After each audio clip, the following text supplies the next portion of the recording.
เอาละปะอันนั้นคือ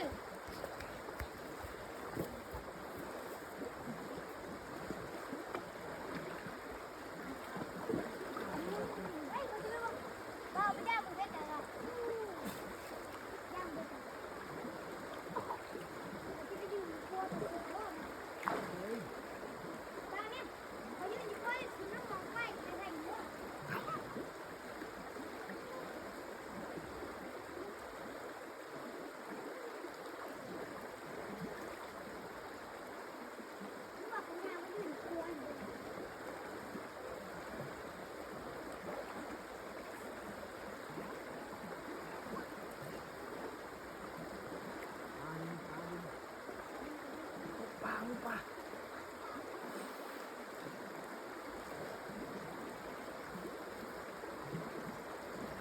เซ็ตไม้ครับผู้ชม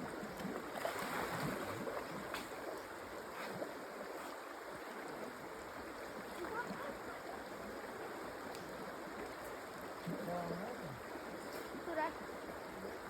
ครบนอนนี่เจ้าบอกเขา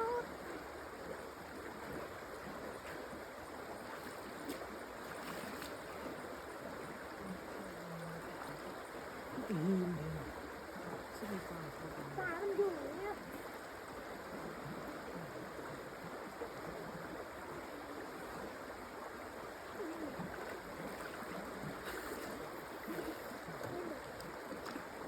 ใส่กระดาษ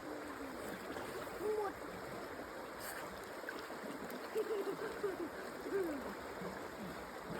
บัน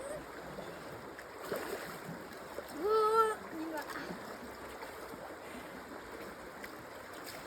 เดี๋ยวพี่น้องมาเล่นน้ำกันเถอะ